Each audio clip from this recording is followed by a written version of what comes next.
ॐ भूर्भुवः स्वः तत्सवितुर्वरेण्यं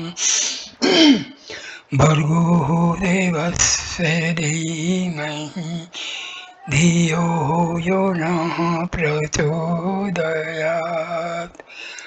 ॐ शान्ति शान्ति शान्ति। Namaskar my dear friends. This is 7th video on the teachings of Bhagwan Sri Ramana Maharshi in his own words. Topic is breath control.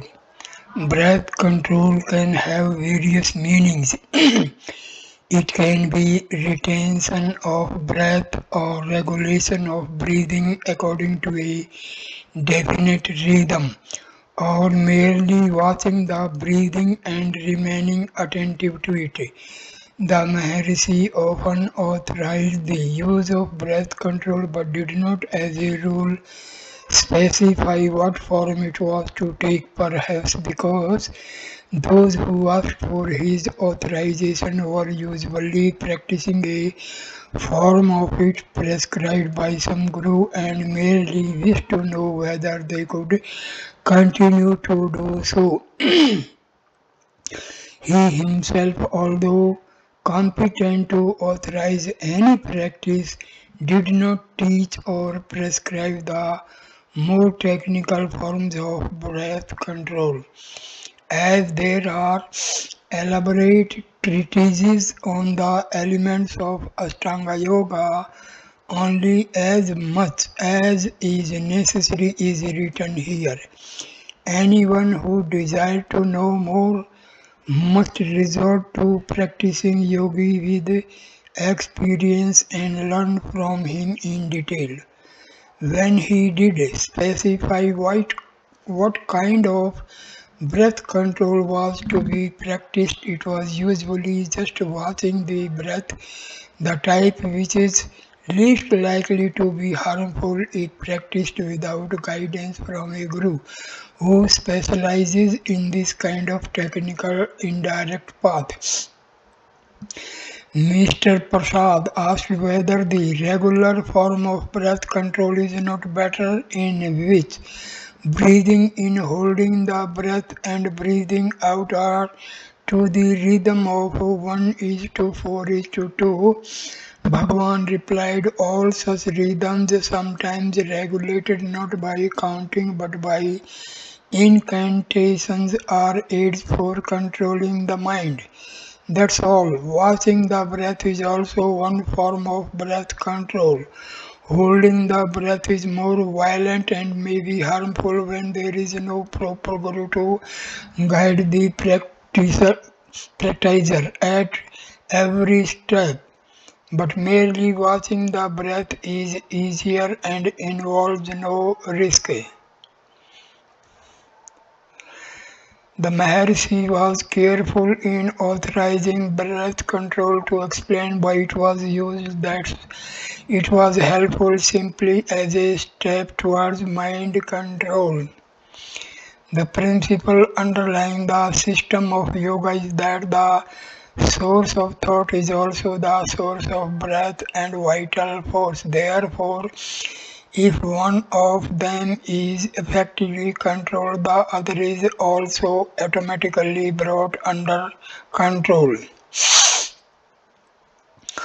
The source of the mind is the same as that of the breath and the vital forces. It is really the multitude of thoughts that constitute the mind, and the I thought is the primal thoughts of the mind and is itself the ego. But breath too has its origin at the same place whence the ego rises. Therefore, when the mind subsides, breath and the vital forces have also subsided, and conversely, when the latter subside, the former also subsides. Breath and vital forces are also described as the gross manifestations of the mind. Till the hour of death, the mind sustains and supports these forces in the physical body, And when life becomes extinct, the mind envelops them and carries them away. During sleep, however, the vital forces continue to function although the mind is not manifest. This is according to the divine law and is intended to protect the body and to remove any possible doubt as to whether it is alive or dead while one is asleep. Without such arrangement by nature, sleeping bodies would often be cremated alive. The vitality apparent in breathing is left behind by the mind as a watchman. But in the wakeful state and in samadhi, when the mind subsides, breath also subsides. For this reason, because the mind has the sustaining and controlling power over breath and vital forces and is therefore ulterior to both of them, the practice of breath control is merely helpful in subduing the mind, but it cannot bring about its final extinction. It follows from this that breath control as authorized by Sri Bhagwan is necessary only for those who cannot control the mind directly. Devotee, is it necessary to control one's breath? Bhagwan, breath control is only an aid for diving inwards. One can as well dive down by controlling the mind. On the mind being controlled, the breath is automatically controlled. There is no need to practice breath control. Mind control is enough. Breath control is recommended for the person who cannot control his mind directly. This implies that Sri Bhagwan did not authorize breath control as an independent technique, but only as an approach towards mind control. In itself, he warned that its effects were impermanent. For the subsidence of the mind, there is no other means more effective and adequate than the self-inquiry. Even though by other means the mind subsides, that's only apparently so it will arise again. For instance, the mind subsides by means of breath control, yet such subsidence lasts only so long as the control of breath and vital forces continues. And when they are released, the mind also gets released and immediately being externalized, it continues to wander through the force of subtle tendencies. Therefore, those who use it on the path prescribed by the Maharshi should also know when to give it up. Bhagwan, breath control is a help in controlling the mind and is advised for such as find they cannot control the mind without some such aid. For those who can control their mind and concentrate, it is not necessary. It can be used at the beginning until one is able to control the mind, but then it should be given up. Another reason for caution in the use of breath control is that it may lead to subtle experiences which can distract the seeker from his true goal. As will be shown in the next chapter, Bhagwan always warned against interest in powers and experiences or desire for them. He sometimes specifically connected this warning with the use of breath control. Bhagwan, breath control is also a help. It is one of the various methods that are intended to help us attain ekagrata or one-pointedness of mind. Breath control can also help a to help control the wandering mind and attain this one-pointedness, and therefore it can be used. But one should not stop there. After obtaining control of the mind through breath control, one should not rest content with any experiences which may accrue therefrom, but should harness the controlled mind to the question, who am I, till the mind merges in the self. Asanas. It was usual for devotees of Bhagwan to sit cross-legged in meditation before him, but the more elaborate yogic postures or asanas were not practiced. As explained in the previous chapter, such postures are less important in self-inquiry than on a yogic path. Devotee. A number of asanas are mentioned. Which of them is the best? Bhagwan. One-pointedness of mind is the best posture. Hatha Yoga. Bhagwan. The Hatha Yogis claim to keep the body fit so that the inquiry may be effected without obstacles. They also say that life must be prolonged so that the inquiry may be carried to a successful end. Furthermore, there are those who use various drugs, kaya kalpa, to that end. Their favorite example is that the canvas must be perfect before the painting is begun. Yet, yes, but which is the canvas and which is the painting? According to them, the body is the canvas and the inquiry into the self the painting. But is not the body itself a picture on the canvas of the self? Devotee. But Hatha Yoga is much spoken of as an aid. Bhagwan. Yes, even great Pandits well versed in Vedanta continue the practice of it. Otherwise their mind will not subside. So you may say it is useful for those who cannot otherwise still the mind. Light gazing. Devotee. Why should one not adopt other means such as gazing at a light? Bhagwan. Light gazing stupefies the mind and produces catalepsy of the will for the time being, but it produces no permanent benefit.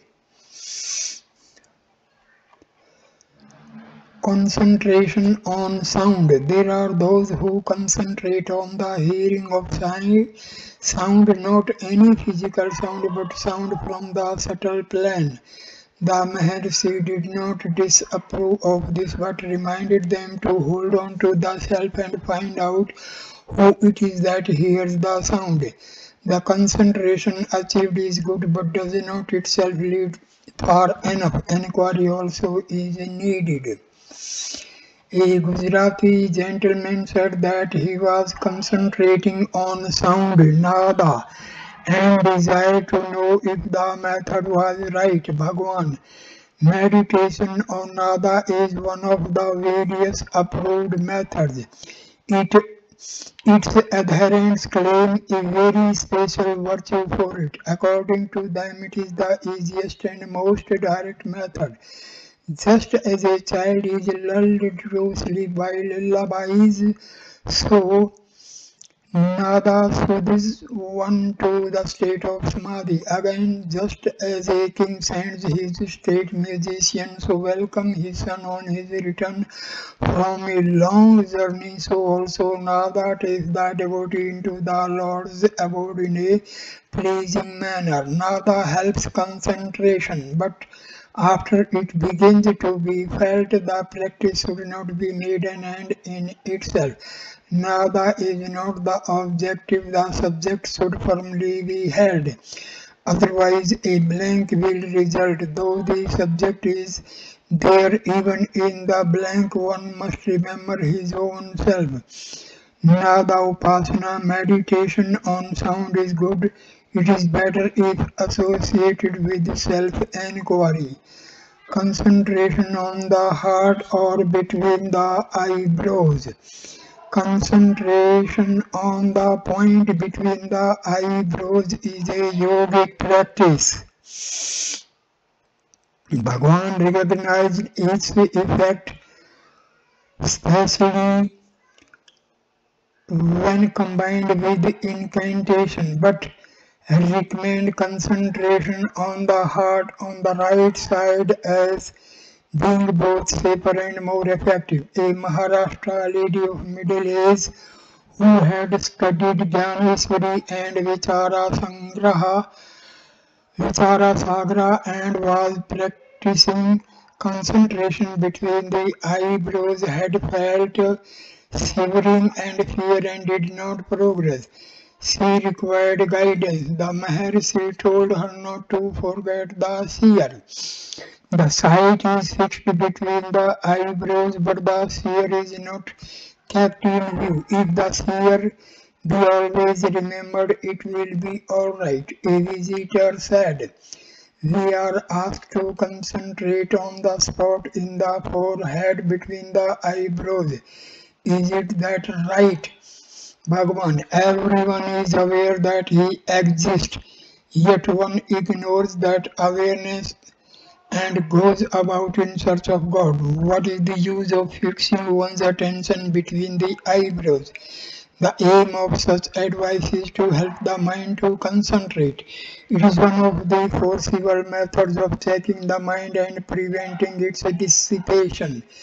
The mind is forcibly directed into one channel, and this is a help to concentration.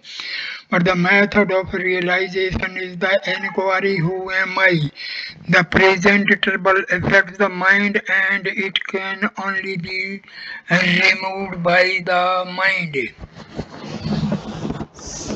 Sri Bhagwan speaks of the heart as the seat of concentration and is identical with the self. What exactly does the word heart signify, Bhagwan? The question about the heart arises because you are interested in seeking the source of consciousness. To all deep thinking mind, the inquiry about the I and its nature has an irresistible fascination. Call it by any name. God, self, the heart, or the seat of consciousness. It is all the same. The point to be grasped is this, that the heart means the very core of one's being, the concentration without which there is nothing whatever. Devotee, but if Sri Bhagwan has specified a particular place for the heart within the physical body, that is in the chest, 2 digits to the right of the median. Bhagwan, yes, that is the center of spiritual experience according to the testimony of sages.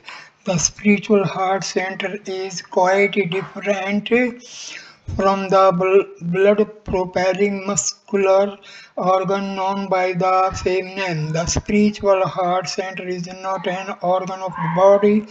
All they can say of the heart is that it is the core of your being, that with which you are really identical, as the word in Sanskrit literally means whether you are awake, asleep, or dreaming, whether you are engaged in work or immersed in samadhi. Devotee, in that case, how can it be localized in any part of the body? Fixing a place for the heart would imply setting physiological limitations to that which is beyond space and time. Bhagwan, that is right, but the person who puts the question about the position of the heart considers himself as existing with or in the body. While putting the question now, would you say that your body alone is here, but that is you are speaking from somewhere else? No, you accept your bodily existence. It is from this point of view that any reference to a physical body comes to be made. Truly speaking, pure consciousness is indivisible. It is without parts. It has no form or shape, no within or without. There is no right or left. Pure consciousness, which is the heart, includes all, and nothing is outside or apart from it. That's the ultimate truth. Devotee, how shall I understand Sri Bhagwan's statement that the experience of the heart center is that particular place in the chest? Bhagwan, pure consciousness, wholly unrelated to the physical body and transcending the mind, is a matter of direct experience. Sages know their bodiless external existence. Just as an unrealized man knows his bodily existence, but the experience of consciousness can be with bodily awareness as well as without it. In the bodiless experience of pure consciousness, the sage is beyond time and space, and no question about the position of the heart can arise at all. Since, however, the physical body cannot subsist with the life apart from consciousness, bodily awareness has to be sustained by pure consciousness. The former, by nature, is limited and can never be coextensive with the latter, which is infinite and eternal. Body consciousness is merely a miniature reflection of the pure consciousness with which the sage has realized his identity. For him, therefore, body consciousness is only a reflected ray, as it were, of the self-effulgent infinite consciousness which is himself. It is in the sense of alone that the sage is aware of his bodily existence. Devotee, for more like me, who have neither the direct experience of the heart nor the consequent recollection, the matter seems to be somewhat difficult to grasp about the position of the heart itself. Perhaps we must depend upon some sort of guesswork. Bhagwan, if the determination of the position of the heart is to depend on guesswork, even in the case of the unrealized, the question is surely not worth much consideration. No, it is not on guesswork that you have to depend, it is an unerring intuition. Devotee who has the intuition. Bhagwan, all people. Devotee, does Bhagwan credit me with an intuitive knowledge of the heart? Bhagwan, no, not of the heart, but of the position of the heart in relation to your identity. Devotee, Sri Bhagwan says that I intuitively know the position of the heart in the physical body. Bhagwan, why not? Devotee, pointing to himself, it is to me personally that Bhagwan is referring. Bhagwan, yes, that is the intuition. How did you refer to yourself by gesture just now? Did you not put your finger on the right side of the chest? That is exactly the place of the heart center. Devotee, so then in the absence of direct knowledge of the heart center, I have to depend on this intuition. Bhagavan, what is wrong with it? When a schoolboy says, it is I that did the sum correctly, or when he asks you, shall I run and get the books for you? Would he point to the head that did the sum correctly, or to the legs that will swiftly get you that book? No, in both cases his finger is pointed quite naturally toward the right side of the chest, thus giving innocent expression to the profound truth that the source of I-ness in him is there. It is an unerring intuition that makes him refer to himself, to the heart which is the self. In that way, The act is quite involuntary and universal. That is to say, it is same in the case of every individual. What stronger proof than this do you require about the position of the heart center in the physical body? Devotee, but the question is, which is the correct view of two? Namely, one, that the center of spiritual experience is the place between eyebrows, or that it is the heart.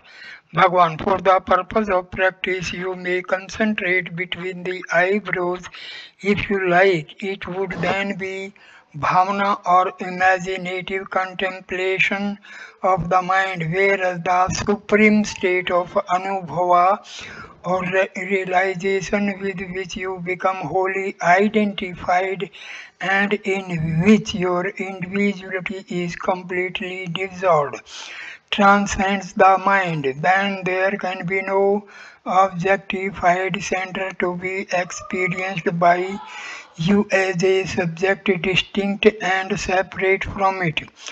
Devotee, I would like to put my question in slightly different words.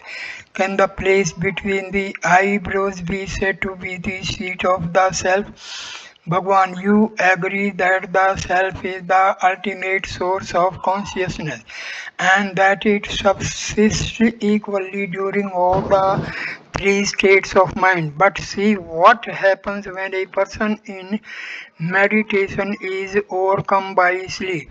As the first symptom of sleep, his head begins to nod. But this could not happen if the self were situated between the eyebrows. That center cannot be called its seat without implying that the self often forsakes its own place, which is absurd. The fact is that the sadhaka may have his experience at any center or chakra on which he concentrates his mind, but that does not make such a center the seat of the self. Devotee, since Bhagwan says that the self may function at any of the centers or chakras while its seat is in the heart, is it not possible that by practice of intense concentration or dhyana between the eyebrows, this center may itself become the seat of the self? Bhagwan, as long as it is merely the stage of practice of concentration, in order to control your attention at one spot, any concentration about the seat of the self would merely be theorizing. You consider yourself the subject, the seer, and the place whereon you fix the attention becomes the object seen. This is merely bhavana. When on the contrary you see the seer himself, you merge in the self, you become one with it, that is the heart. Devotee, then is the practice of concentration between the eyebrows advisable? Bhagwan, the final result of the practice of any kind of dhyana is that the object on which the aspirant fixes his mind ceases to exist as distinct and separate from the subject. Subject and object become one self, and that is the heart. The practice of concentration on the center between the eyebrows is one of the methods of training, and therefore thoughts are effectively controlled for the time being. The reason is that all thought is an outer activity of the mind, and thought in the first instance follows sight, physical or mental. It is important between that this practice of fixing one's attention between the eyebrows should be accompanied by incantations, because next in importance to the eye of the mind is the ear of the mind, that is mental visualization of speech, either to control and therefore strengthen the mind, or to abstract and thereby dissipate it. Therefore, while fixing the mind's eye on a center, as for instance between the eyebrows. You should also practice the mental articulation of a divine name or incantation, otherwise you will soon lose hold on the object of concentration. This kind of practice leads to the identification of the name, word or self, whatever you may call it, with the center selected for the purpose of meditation. Pure consciousness, the self or the heart, is the final realization. The Sahasrara, Tantric path, it is the gradual uncoiling of the Kundalini or spiritual current in a man. As it uncoils and rises upwards, it enfranchises a series of chakras or spiritual centers in the body, each bestowing its own powers and perceptions until it culminates in the Sahasrara or thousand petaled lotus in the brain or the crown of the head. When asked about this, Bhagwan replied that whatever the experience may be, the ultimate seat of the self and therefore of realization is the heart. Devotee, why doesn't Sri Bhagwan direct us to practice concentration on some particular center or chakra? Bhagwan, the Yoga Shastra say that the Sahasrara or brain is the seat of the self. The Purusha Sukta declares that the heart is its seat. To enable the aspirant to steer clear of any possible doubt, I tell him to take up the thread or the clue of I-ness and follow it to its source. Because firstly, it is impossible for anybody to entertain any doubt about this I notion. Secondly, whatever be the means adopted, the final goal is realization of the source of I amness, which is what you begin from in your experience. If you therefore practice self-inquiry, you will reach the heart, which is the self. Devotee, does the Jivanadi subtle nerve column really exist, or is it a figment of the imagination? Bhagwan, the yogis say that there is a nadi called the Jiva Nadi, Atman Nadi or Paranadi. The Upanishads speak of a center from which thousands of nadis branch off. Some locate this in the brain and others in other places. The Garbha Upanishad traces the formation of the fetus in the growth of the child in the womb. The ego is considered to enter the child through the frontale in the seventh month of its growth. In evidence thereof, it is pointed out that the fontanelle is tender in baby and is also seen to pulsate. It takes some months for it to ossify. Thus the ego comes from above, enters through the fontanelle and works through thousands of nadis, which are spread over the whole body. Therefore, the seeker of truth must concentrate on the Sahasrara, that is the brain, in order to regain his source. Breath control is said to help the yogi to rouse the Kundalini Shakti, which lies coiled in the solar plexus. The Shakti rises through a nerve called the Sushumna, which is embedded in the core of the spinal cord and extends to the brain.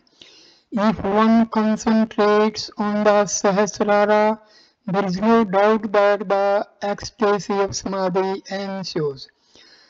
The vasanas, that is the latencies, are however not destroyed. The yogi is therefore bound to wake up from the Samadhi because the release from the bondage is not yet accomplished. He must still try to eradicate the vasanas in order that the latent tendencies yet inherent in him may not disturb the peace of his Samadhi. So he passes down from the Sahasrara to the heart through what is called the Jivanadi, which is only a continuation of the Susamna. The Susamna is thus a curve. It starts from the solar plexus, rises through the spinal cord to the brain, and from there bends down and ends in the heart. When the yogi has reached the heart, Samadhi becomes permanent. Thus we see that the heart is the final center.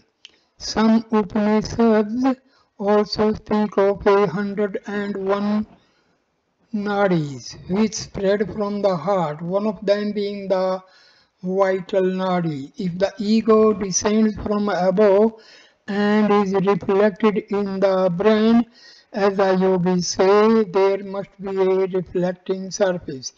This must also be capable of limiting the infinite consciousness to the limits of the body. In short, the universal being becomes limited as an ego. Such a reflecting medium is furnished by the aggregate of vasanas of the individual.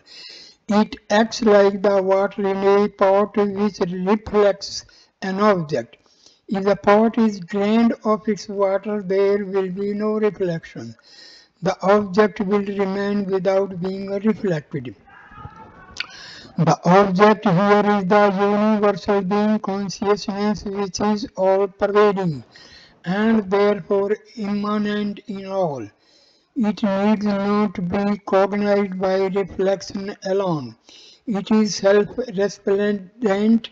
Therefore, the seeker's aim must be to drain away the vasanas from the heart and let no reflecting medium obstruct the light of the eternal consciousness.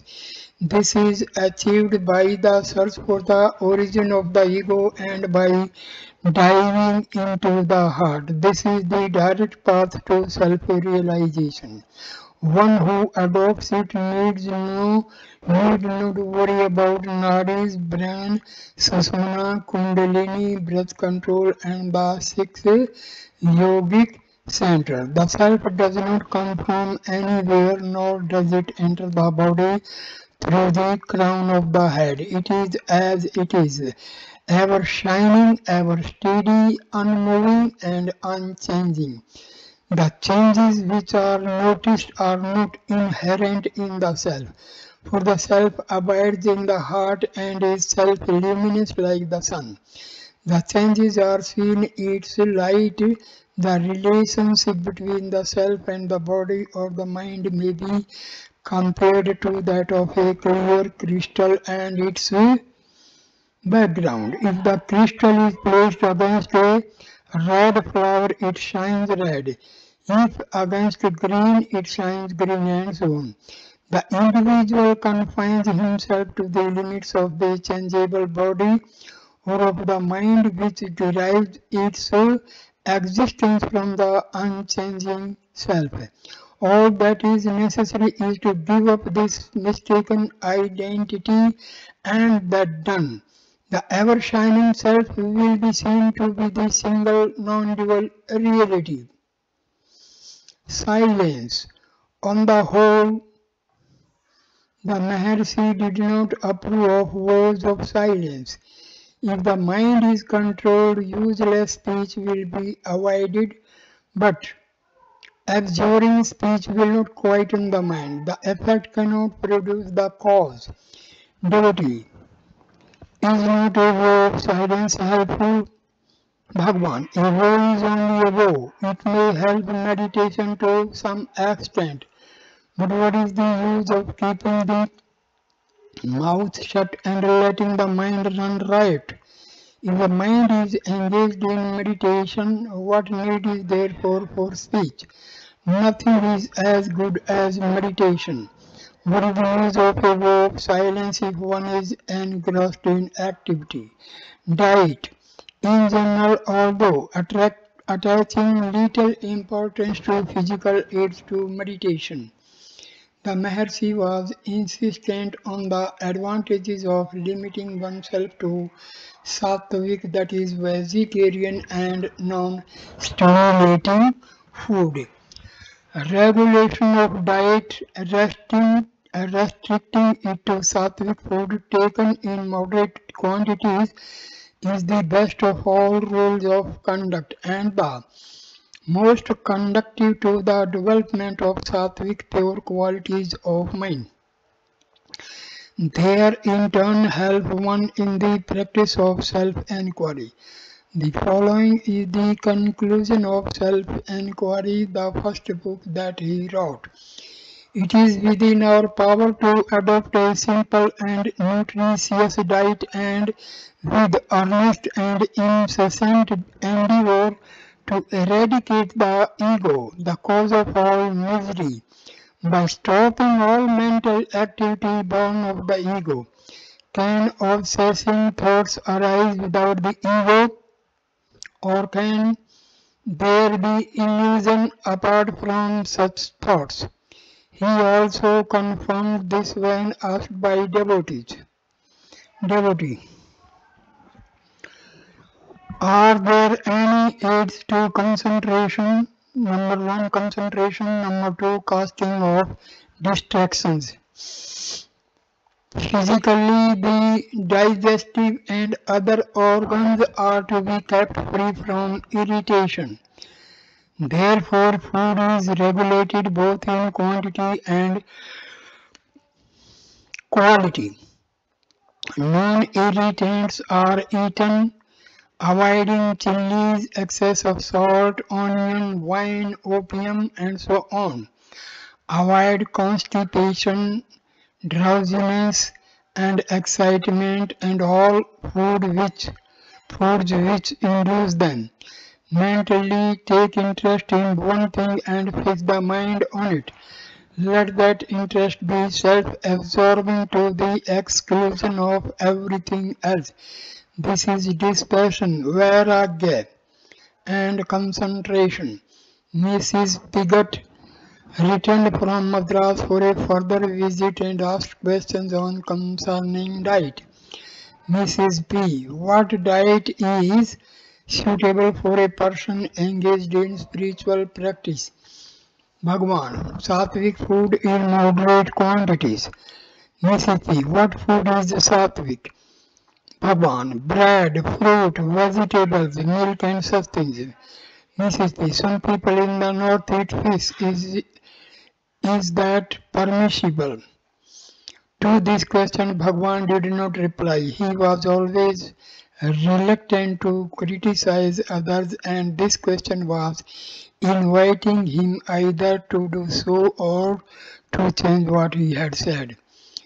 Mrs. P. We Europeans are accustomed to a particular diet, and change of diet affects the health and weakens the mind. Is not it necessary to keep up physical health?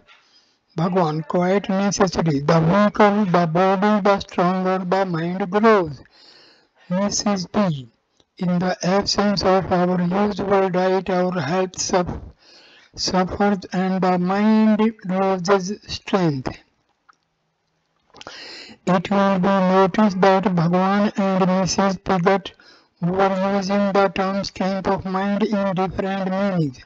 By strong, Bhagwan was meaning ungovernable, whereas Mrs. Pigot was meaning powerful. Therefore, the next question which enabled her to put her point of view. Bhagwan, what do you mean by strength of mind? Mrs. P. The power to eliminate worldly attachment. Bhagwan, the quality of one's food influences the mind. The mind feeds on the food consumed. Mrs. P. Really, but how can Europeans accommodate themselves to Sattvic food? Bhagwan, turning to Mrs. Evans Venge, you have been taking our food. Does it inconvenience you at all? EW, no, because I am accustomed to it. Bhagwan, custom is only an adjustment to environment. It is the mind that matters. The fact is that the mind has been trained to find certain foods good and palatable. The necessary food value is obtainable in vegetarian as well as non-vegetarian food. Only the mind desires the sort of food that it is used to and which it considers palatable. Mrs. P. Do these restrictions apply to the realized man also? Bhagwan, he is stabilized and not influenced by the food he takes. It was very characteristic of Bhagwan that, although he would answer questions about diet quite firmly, when asked he would not enjoin a vegetarian diet on any devotee he did not ask him. It was also characteristic that under his silent influence, it would sometimes happen that one who did not ask would gradually begin to feel an aversion to meat food and an inclination to change over to a purer diet. Just as Bhagwan disapproved of all extremes, so he disapproved of fasting. Can fasting help towards the realization, Bhagwan? Yes, but it is only a temporary help. It is mental fasting that is the real. Fasting is not an end in itself. There must be spiritual development at the same time. Absolute fasting weakens the mind too and leaves you without sufficient strength for the spiritual quest. Therefore, eat in moderation and continue the quest. Devotee, they say that 10 days after breaking a month's fast, the mind becomes purer and steady and remains so forever.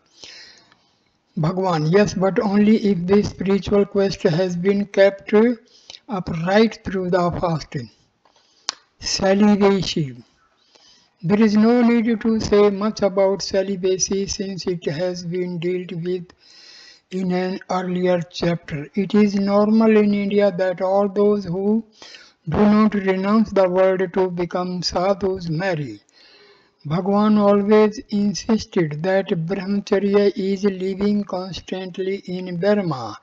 He did not encourage formal adoption of the saffron garb, external sannyasa. He neither enjoined nor discouraged celibacy.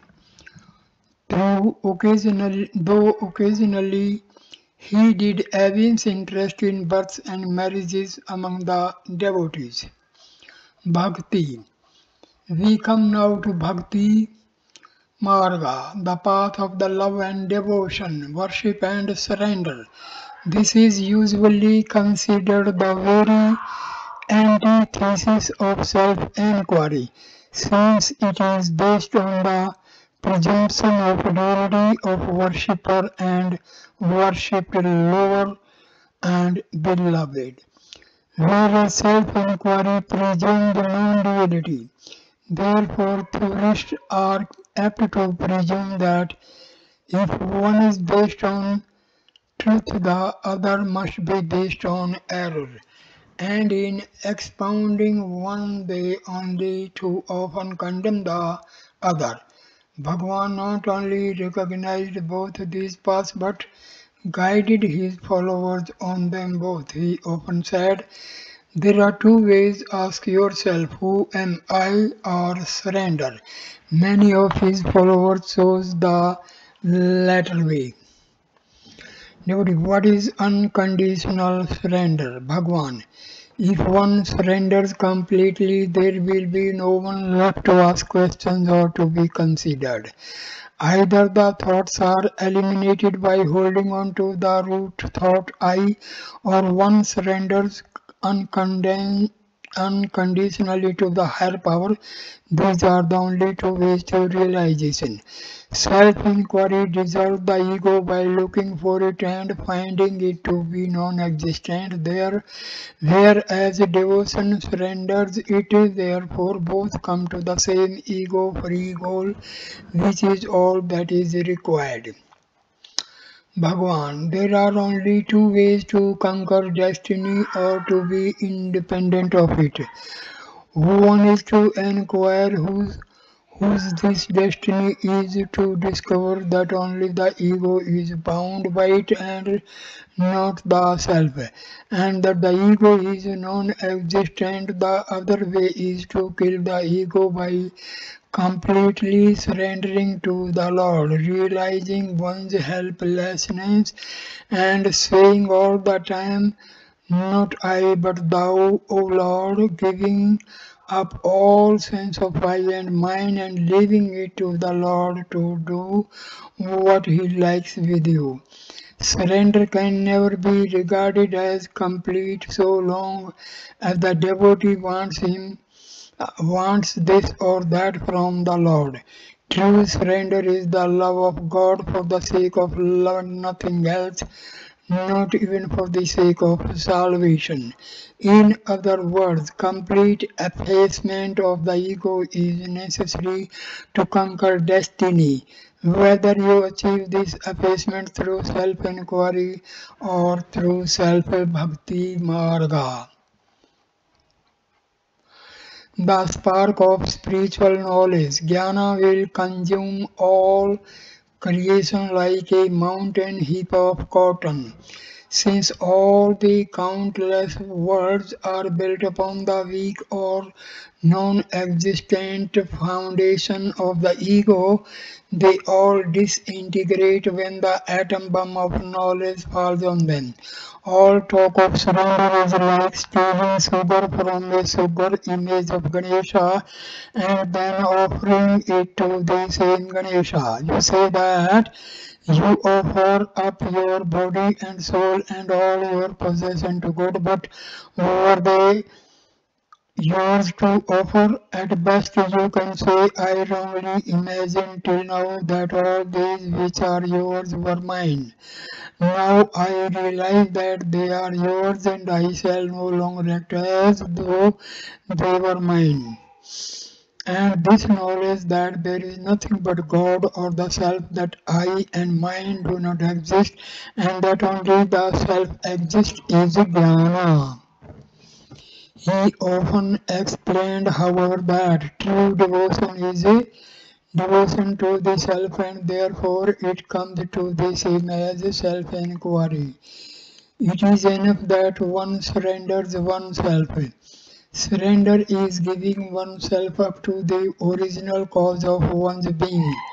Do not delude yourself by imagining the source to be some God outside you. One's source is within oneself. Give yourself up to it. That means that you should seek the source and merge in it, because you imagine yourself to be out of it. You raise the question, where is the source? Some contend that just as sugar cannot taste its own sweetness, for there must be someone to taste and enjoy it. So an individual cannot both be the supreme and also enjoy the bliss of that state, and therefore the individuality must be maintained separate from the Godhead in order to make enjoyment possible. But is God insentient like sugar? How can one surrender oneself and yet retain one's individuality for supreme enjoyment? Furthermore, they also say that the soul, on reaching the divine region and remaining there, serves the Supreme Being. Can the sound of the word service deceive the Lord? Does he not know? Is he waiting for these people's services? Would he not? Pure consciousness ask in turn, who are you apart from me that presume to serve me? If on the other hand you merge in the self, there will be no individuality left. You will become the source itself. In that case, what is surrender? Who is to surrender to whom? This constitutes devotion, wisdom, and self-enquiry. Among the Vaishnavites too, Saint Namalwar says, I was in a maze, clinging to I and mine. I wandered without knowing myself. On realizing myself, I understand that I myself am you and that mine, that is my possessions, is only yours. Thus you see, devotion is nothing more than knowing oneself. The school of qualified monism also admits it. Still adhering to their traditional doctrine, they persist in affirming that individuals are part of the Supreme, His limbs as it were. Their traditional doctrine says that the individual soul should be made pure and then surrendered to the Supreme. Then the ego is lost and one goes to the region of Vishnu after death. Then finally there is the enjoyment of the Supreme or the Infinite. To say that one is apart from the primal source is itself a pretension. To add that one divested of the ego becomes pure and yet retains individuality only to enjoy or serve the Supreme is a deceitful stratagem. What duplicity this is! First to appropriate what is really his and then pretend to experience or serve him. Is not all this known to him? It is obvious that surrender in the total uncompromising sense in which Bhagwan demands it is not easy. As often as one tries to surrender, the ego raises its head and one has to try to suppress it. Surrender is not an easy thing. Killing the ego is not an easy thing. It is only when God Himself by His grace draws the mind inwards that complete surrender can be achieved. Dr. Sayyid asked, Bhagwan, does not total or complete surrender imply that even desire for liberation or God should be given up? Bhagwan, complete surrender does imply that you should have no desire of your own, that God's will alone is your will and you have no will of your own. Dr. Sayyid, now that I am satisfied on that point, I want to know what are the steps by which I can achieve surrender. Bhagwan, there are two ways. One is looking into the source of the I and merging into that source. The other is feeling I am helpless by myself. God alone is all powerful and except for throwing myself completely on Him, there is no other means of safety for me. And thus gradually developing the conviction that God alone exists and ego does not count. Both methods leads to the same goal. Complete surrender is another name for jnana or liberation. However, partial surrender can come first and gradually become more and more complete. Devotee, I find surrender impossible. Bhagwan, complete surrender is impossible in the beginning, but partial surrender is possible for all. In course of time, that will lead to complete Surrender.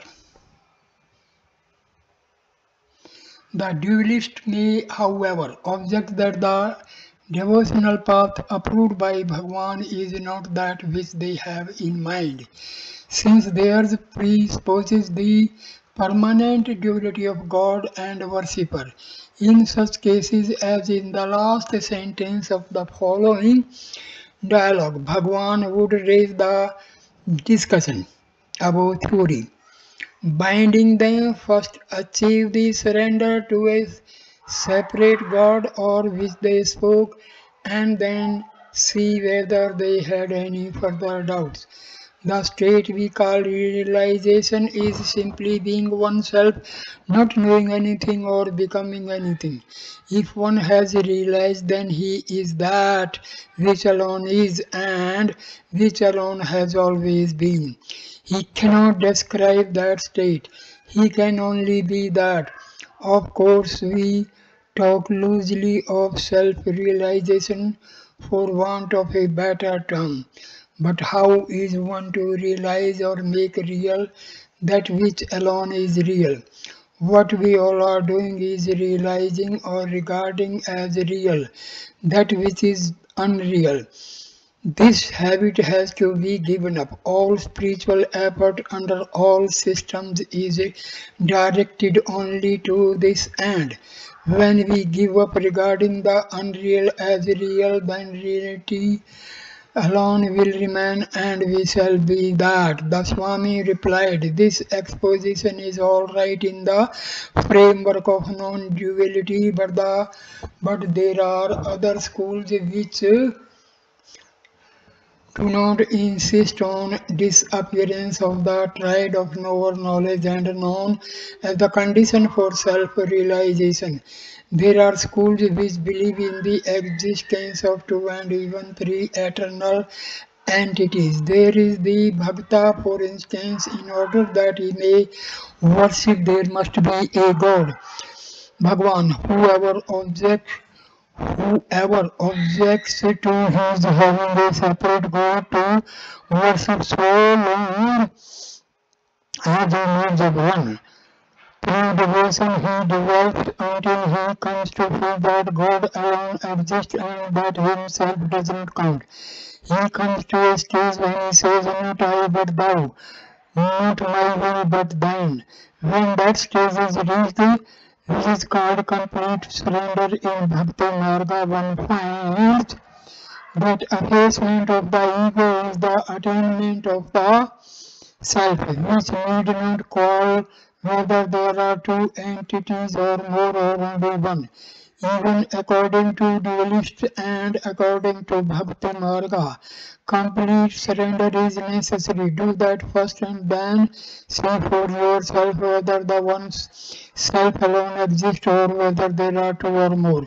Bhagwan further added, whatever may be said to shoot the different capacities of different men, the truth is that the state of self-realization must be beyond the triad of knower, knowledge and known. The self is the self. That is all they can be said of it. The Swami then asked whether a jnani could retain his body after attaining self-realization. He added, it is said that the impact of self-realization is so forceful that the weak physical body cannot bear it for more than 21 days at the longest. Bhagwan replied, what is your idea of a jnani? Is he the body or something different? If he is something apart from the body, how can he be affected by the body? Books speak of different kinds of liberation. Videha Mukti without body and Jivana Mukti with body. There may be different stages on path, but there are no degrees of liberation. Sometimes Bhagwan was asked how the paths of love and knowledge could be the same, since love postulates duality.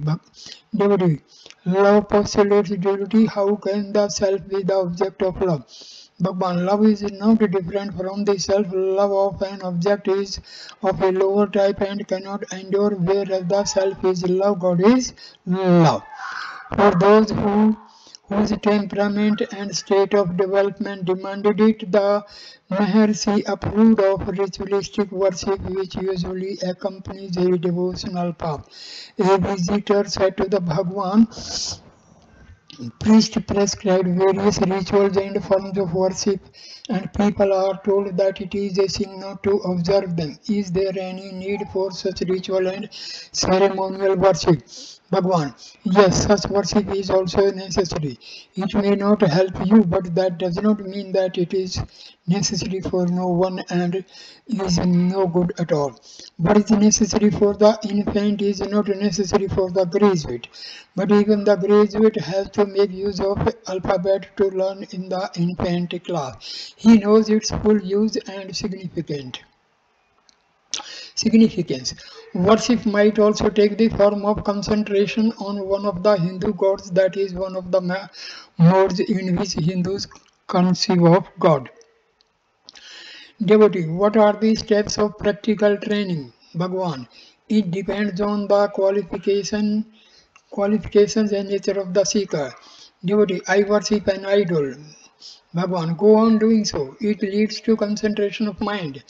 Get one point, it all will come right in the end. People think that liberation, moksha, is somewhere outside them to be sought for. They are wrong. It is only knowing the self in you. Concentrate and you will get it. It is your mind that is the cycle of birth and death, samsara. Devotee, my mind is very unsteady. What should I do? Bhagwan, fix your attention on any single thing and try to hold on to it. Everything will come right. Devotee, I find concentration difficult. Bhagwan, keep on practicing and your concentration will come to be as easy as breathing. That will be the crown of your achievement. However, he did not approve of the desire to see visions or in fact any desire at all, even the desire for rapid realization. Miss Uma Devi, a Polish lady who has become a Hindu, said to Sri Bhagwan, once therefore I told Sri Bhagwan, however, how I had a vision of Shiva at about the time I became a Hindu. A similar experience occurred to me at Kottalam. These visions are momentary, but they are blissful. I want to know how they can be made permanent and continuous. Without Shiva, there is no life in what I see around me. I am so happy when I think of him. Please tell me how can I make the vision of him continuous. Bhagwan, you speak of a vision of Shiva, but a vision always presumes an object. That implies the existence of a subject. The value of the vision is the same as that of the seer. That's to say, the nature of the vision is on the same plane as that of the seer. Appearance implies disappearance also. Therefore, a vision can never be eternal. But Shiva is eternal. The vision of Shiva implies the existence of the eyes to see it, of the intellect behind the sight, and finally of a consciousness underlying the seer. This vision is not as real as one imagines it to be, because it is not intimate and inherent. It is not first hand. It is the result of several successive phases of consciousness. Consciousness alone does not vary. It is eternal. It is Shiva. A vision implies someone to see it, but this someone cannot deny the existence of self. There is no moment when the self is consciousness does not exist, nor can the seer remain apart from consciousness. This consciousness is the eternal being and is only being. The seer cannot see himself. Does he deny his existence because he cannot see himself as he sees a vision? No. So the true vision does not mean seeing but being. To be is to realize. Hence, I am that I am. I am a Shiva. Nothing else can be without him. Everything has its being in Shiva because of the Shiva. Therefore, inquire, who am I? Sink deep within and abide as the self. That is Shiva as being. Do not expect to have visions of him repeated. What is the difference between the objects you see and Shiva? He is both subject and object. You cannot be without Shiva. Shiva is always realized here and now. If you think you have not realized him, you are wrong. That is the obstacle, so realizing him. Give up that thought also, and realization is there. Devotee, yes, but how shall I effect it as quickly as possible? Bhagwan. That is another obstacle to realization. Can there be an individual without Shiva? Even now he is you. There is no question of time. If there were a moment of non-realization, the question of realization could arise. But you cannot be without him. He is already realized and ever realized and never non-realized. Surrender to him and abide by his will, whether he appears or vanishes, await his pleasure. If you ask him to do as you please, it is not surrender but command. You cannot have him obey you and yet think you have surrendered. He knows what is best and when and how. Leave everything entirely to him. The burden is his. You have no longer any cares. All your cares are his. That is surrender. That is bhakti. Devotee, a vision of God is something glorious. Bhagwan, a vision of God is only a vision of the self objectified as the God of your particular faith. What you have to do is to know the self. Bhagwan was often heard to say, to know God is to love God, therefore the paths of jnana and bhakti, knowledge and devotion come to the same. Thank you, my dear friend, for watching this video. Please like, comment, and share the video and subscribe the channel. Thanks a lot. Namaskar, my dear friends. Namaskar. Namaskar. Namaskar.